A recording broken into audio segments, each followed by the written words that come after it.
nuk po mujnë me ndryshu vetë-vetën e vetë, a bojnë dua, o Zot ndryshu e botën. Nuk shkon kja.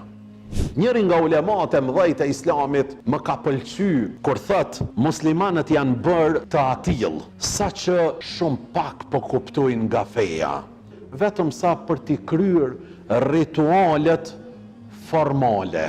Pastaj ngrejnë duart lart dhe thojnë, o Zoti ynë, na triumfo fejnë dhe vendin tonë.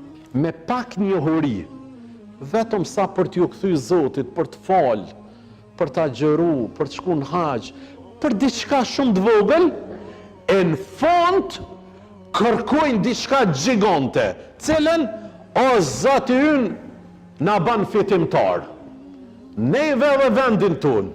Ja, ata dëshirojnë, muslimanët dëshirojnë me çliru botën, e nuk duan ta çlirojnë vendet e tyre apo t'i shpëtojnë ato nga kthejtrat e zullumçarve, të ignorantëve. Nuk po mujnë me pasunu vetë-vetën e vetë, nuk po mujnë me ndryshu vetë-vetën e vetë, a bojnë dua, o Zot ndryshu e botën. Nuk shkon kja. Ramazani na mëson, dashurit e me, mësimin e parë. Për me ndryshu Zoti botën, na duhemi me ndryshu vetë-vetën tonë. Për me ndryshu Zoti botën, na duhemi me qenë të parët në shkencë, në dije, në lexim, në mësim, në studim, në zbulim, të parët.